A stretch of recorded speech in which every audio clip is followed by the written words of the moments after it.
Hello, and welcome to my bed. So it's been a while. I apologise for not uploading. I just haven't really had the time or been bothered. So, here I am now, and get ready for a big update. I'm just going to get started because I've written it all down. This month has been a bit weird, bit full on, a little bit stressful. So in terms of my mental health, it was okay. It's been doing okay. I didn't cry for 2 weeks, and then I had 2 days of which I was awful. My mood was going up and down. I was very, very anxious. I was getting angry quite a lot. And then I realised, aha, Mother Nature must be looming. But she didn't come. And I was like, what? I'm late. And I'm a little bit scared because I'm getting all of these emotions that I usually get on the lead up to Mother Nature calling. However, she never came until today. 10 days later, which is great. So luckily I'm not pregnant, but having said that, I've been eating so damn much that it looks like I am. It's not okay. I'm bloated so much. Someone's messaged me. But yes, apart from that, my mental health has actually been okay. But when I did have my couple days of getting really upset, I was on the phone to my mum and dad in absolute hysterics at one point because I was like, I don't know what to do. I want to come and see you. I just want a hug. I keep thinking about him too much. I'm failing at work. I don't want to be there anymore, but I do want to be there. And what, I'm going to get in trouble. So what did I do? I went to Somerset because I had Monday and a Tuesday off, and that Sunday I thought I finished at 2, but the rota changed the day before and I was finishing at 5, and I didn't realise, which was really annoying, but I didn't end up finishing till 6 because I had to cover all of the breaks. I can't remember whether I've said what's been happening at work. So yeah, I went to Somerset. Essentially for a hug from my mum and dad, and I got a hug as soon as I got there, and I was like, alright, see you, bye. I wasn't really. As soon as I received love and affection and comfort from my parents, I felt tons better, and I didn't want to leave. But I did, obviously, because I am here. It was just really, really, really good to see my parents, and I just needed to see them because, I mean, it had been over a month, and I've actually lost my train of thought. I might try and see them at least once a month because I just need that sort of connection. I spent a lot more time with my mum this time. I usually spend a lot more time with my dad, but it was really good to spend more time with my mum. We went to Sainsbury's and she bought me some things, including this picture over here of a plant, which I think is pretty cool. There's a hangy fake tree basket thing there, but it's not hung up. I've just put it on top of a glass jar, which my mum gave me. She gave me 4 of them. They're massive hexagonal jars, and the other ones I've put rice in one of them, couscous in another, and pasta in another. I had enough couscous to fill the whole thing. What else did I get? I've got a little elephant picture holder, which is over there. Can you see? Can you see him? We went to the range because you know I love the range. And I got that white thing. It's a tip in here, so I got that, which I'm probably going to hang above my bed. I hate being a woman. What else did I get? I can't actually remember what else I got. Why do I look like a fucking mess? My mum also helped me with booking a new tarot reading course because I've had a load of issues with Shaw Academy. Who's ready to find out? Shaw Academy. I got a call from them while I was at work. I was waiting to go into a meeting. Got a call from this man saying, hello, we've noticed you've missed a few of your lessons. Are you okay? What's going on? And I basically said, well, my rotas at work have changed, so I can't really do the certain days that I picked to do my lessons. And he was like, oh, okay, that's fine. You can always reschedule them or just watch back on the videos. And I was like, cushy, mate. Thank you very much. And then he started talking to me about how Shaw Academy works and what I signed up for, which was a 4, which if I want... Sorry, I had to watch back what I just filmed because I don't know what's going on with my head. These birds are very apt. So he was basically going through what course I'd signed up for, which was a free course for 4 weeks. And if after 4 weeks I pass the course, that's that. But if I don't pass the course after 4 weeks, I have to pay to finish it. And it's $49.99 or something like that, I can't remember. I said, that's fine. I'm probably just going to do the 4 weeks and then stop, if I'm completely honest. He was like, okay, that's fine. So he kept going through what sort of things that they offer, and he was saying, the course that you've chosen is free, there's no fees, there's no charges. No money will be taken out of your account unless you give us explicit permission. And I was like, thank you very much. And I'm not kidding you. He said there's no fees, no charges, no nothing. 5 times. 5 times, alright? So, no fees, no charges, or anything. 5 times. 5 times, okay? 5 times. It's ingrained into my head. 5 times, okay. After he hung up, 2 minutes later, £99.95 was taken from my bank. What? I didn't agree to that, little man. What have you just... What? So, I emailed 2 people within 14 minutes, I think it was, of that money being taken out of my account. And I left it a couple of days because I was like, with COVID, there's possibly not many people in the offices and they might just take a couple of days to sort out. Nothing happened. So I emailed someone else. 2 days, nothing happened. So I decided to dispute it with Monzo, but I didn't collate any sort of evidence to back my dispute, so they kind of discarded it, which obviously prepared me for the next time I came to dispute it. I then emailed Shaw Academy support and they didn't get back to me for a couple of days, so I decided to dispute it with Monzo again. I screenshot every single email and every page that said anything about money, transactions, what I'd signed up for, any course details, and sent that to Monzo and was like, they're taking my money for no reason. I got an email back from Shaw Academy support saying, we want to help you out, when can we give you a ring? And I said, you can give me a ring after 5 on this day. When did they call me? Fucking 4:30 while I was at work. I asked for 5 o'clock, not 4:30. And I got an email from them after they tried to call me saying, unfortunately we didn't get a hold of you. Why?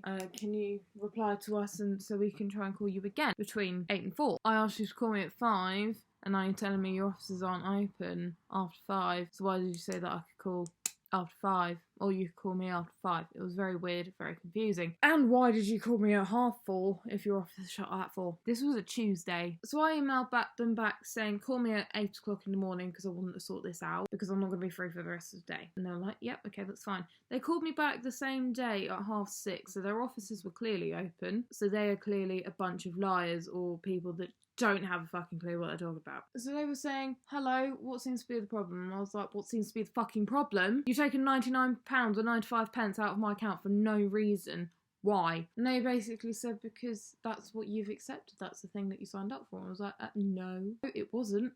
I'm signing up for a free course. When I got off the phone to one of your colleagues, after him saying 5 times that there'd be no money, no fees, no anything coming out of my account, money was taken out of my account without my permission. And they said, no, you did give us your permission. And I was like, no, I didn't. Because this is what I've signed up for. This is the money that's been taken out of my account. Where's the evidence for this? And he was like, well, all of our calls are recorded. And I was like, well then, you better send me some evidence because I'm disputing this with my bank as we speak. And I didn't sign up for this. I want a refund. Oh, I'm really sorry, we can't give you a refund, but what we can do instead is give you a compensation plan where we give you unlimited lifetime access to all of our courses and all that. And I was like, no, I want a refund. You have taken almost £100 out of my account without my permission. Yeah, but you did give... No, I didn't. Send me the evidence. I want explicit proof that I said yes to you taking almost £100 out of my account, and I want a refund. Okay, madam, that's fine. We'll try and sort this out. We'll get back to you within 24 hours.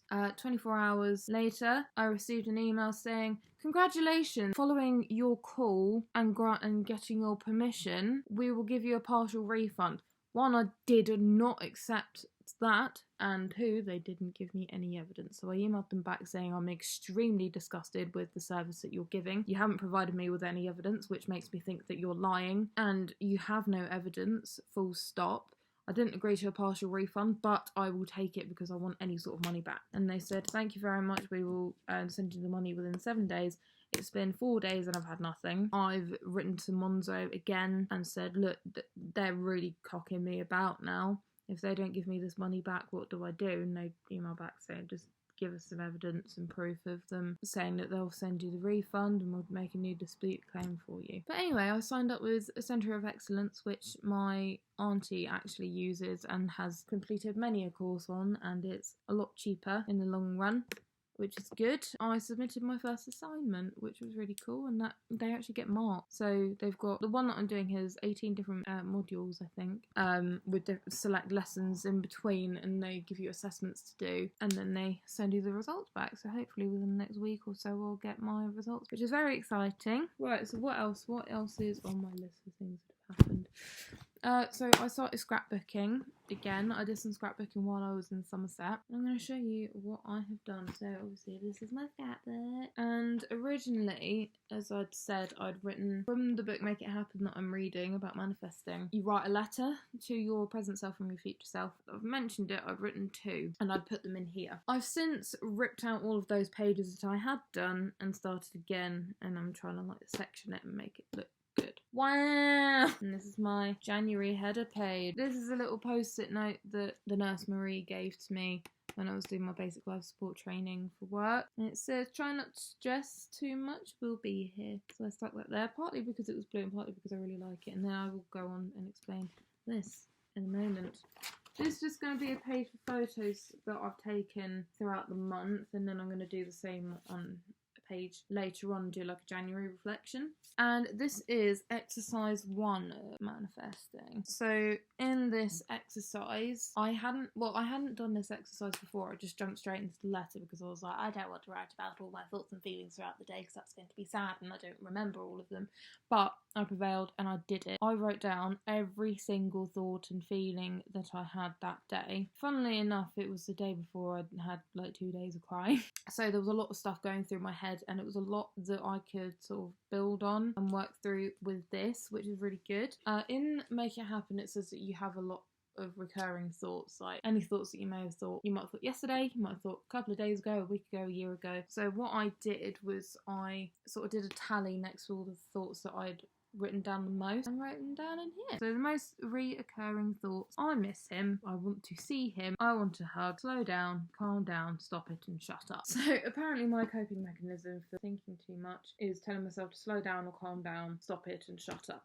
Probably shouldn't tell myself to shut up because that's not very good, but I like how I say calm down and slow down. My dad was saying in any sort of situation, if you're feeling a bit flustered, slow down. About the tortoise and the hare, don't rush things because you're gonna fuck it up. Be like the tortoise and take it slow. Chill, Winston. And then once you'd written down all of your thoughts, I really like how this page is all pink, you had to assess which ones were more positive and that were true and proven without a doubt, and then determine which thoughts are unsustained and untrue. So these are my positive thoughts. And then these are my negatives. I mean, I'm not going to go through the thoughts because, I mean, my thoughts are private. So on to exercise 2, which is the letter. So I rewrote my letter in Somerset. So I was in a little bit of a better frame of mind. So I kind of knew what I wanted, and I'd been talking to my mum and dad about how I want to move on with my future, and did this page. So this is just an explanation of the exercise, and I stuck an envelope in it.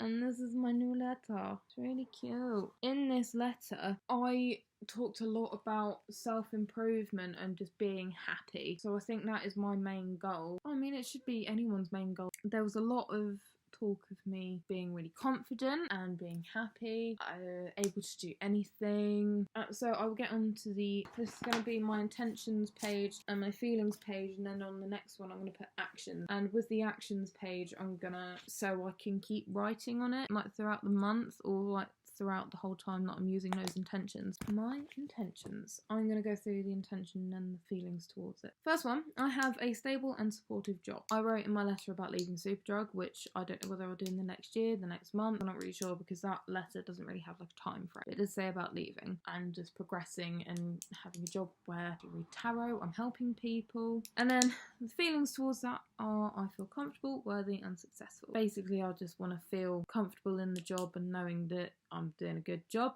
and that I'm worthy of it and that I'm doing something successful. Second one is I am in a safe and peaceful mindset. I intend to improve my mindset because you've got to be healthy. That's part of the reason for the whole breakup that I've just had, that I needed to work on my mental health. So I'm gonna fucking do it. My feelings are I feel gratified, proud and deserving. And then my third one, I'm in a loving and comfortable relationship. My feelings towards it are I feel achieved, assured and blissful. So yeah, I'm not gonna go into that one.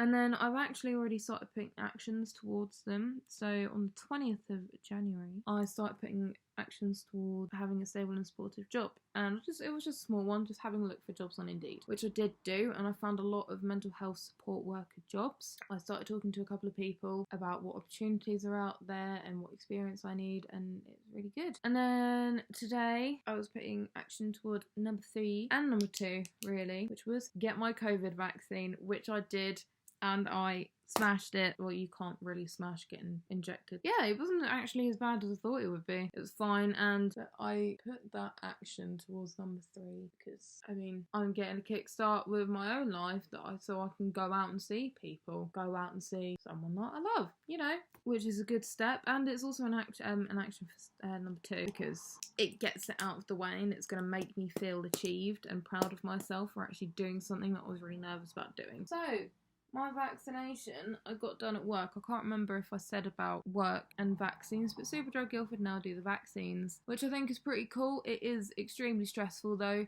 We've got loads of different people coming in from different stores and different pharmacies trying to help out because the store's still running. So we've got essentially 2 different teams. We've got the core team and then the vaccine team. And I'm part of both.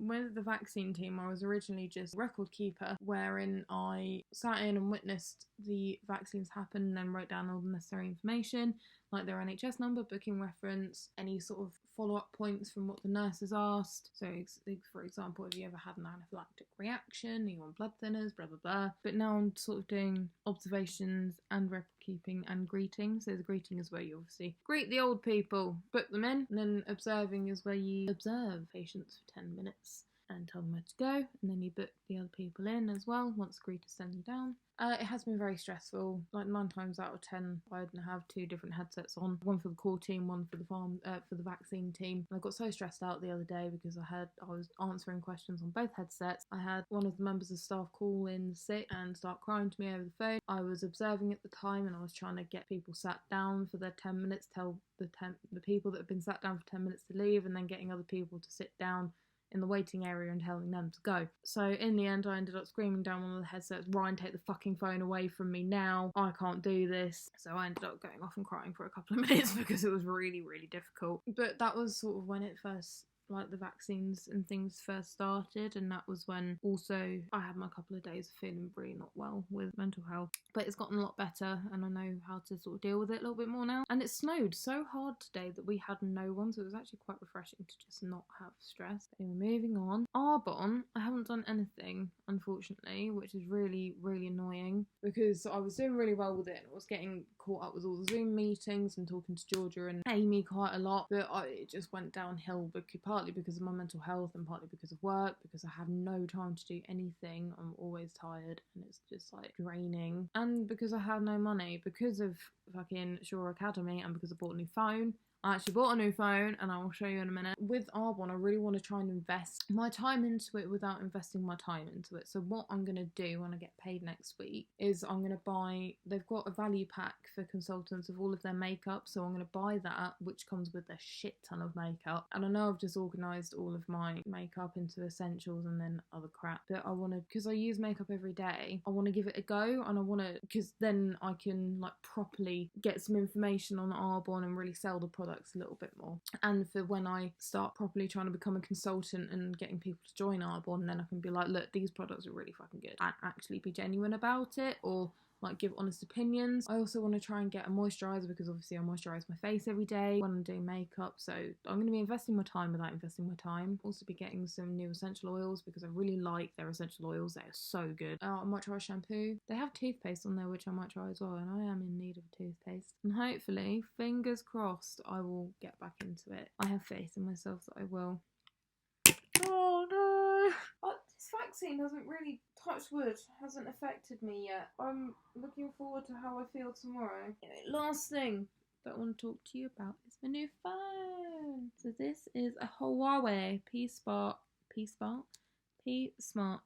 Oh, it's 100% 2021, and it's green. I like it. At first, I was very unimpressed and I really didn't like it. However, I've got used to it, and I think with new phones, because I wanted a completely new start. With my old phone, it had a lot of pictures from my relationship on it and about 3 years worth of photos on there Some of which I didn't want to look at because they were experiences that I don't want to remember. Not that they were all bad, because I did have a load of good experiences which are documented on that phone. I just wanted a complete new start and a new start to the year, and there's no photos on here. None, which I really like, so I don't ever have to think about relationships, past issues or anything, which is very refreshing. Yeah, and I got that phone for 2 reasons. Because of storage, that thing has got 128GB of main storage on it, 6GB of RAM, and you can put an SD card in it, whereas my old phone only had 64GB of data. The storage on this is far superior. I got this phone because the front camera is supposed to be better than an iPhone. So an iPhone's front camera, or the one that I had, the front camera quality is 7 megapixels, and I mean, you can see from my old videos that the camera quality was alright, it was okay, and this is supposed to have 8, but it's not good. It's just not good. I don't know whether it's because the screen's bigger, so it makes it look weird or not, I don't know, but I just hate Android camera quality. I kind of bought this phone knowing that I wouldn't be too impressed with it, but I just thought because of all the numbers and things it would be good. However, the back camera's okay. It's 48 megapixels and it's got 4 cameras on it. What they do, I haven't got a clue. But again, I just need to get used to the phone, and I have been getting much more used to it. Last night I found loads of different themes and settings that you could do on it. It's fucking huge. I don't know, I think it was worth the money. It was only 200 quid, so it's not like I spent £1,000 on a new iPhone that I don't like. There's benefits to everything, I suppose. I feel like that's it. But it's not it. I don't really know what else to say, but my stomach hurts, so I kind of just want to stop now. I hope you enjoyed me rambling. I've been rambling for 42 minutes or thereabouts, so I'm going to have a lot of fun editing this because I'm fucking shattered. Thank you very much for watching. I will try and catch up with you tomorrow so you can see if I'm dying or not from having the vaccine. Peace out. Get out of my bed.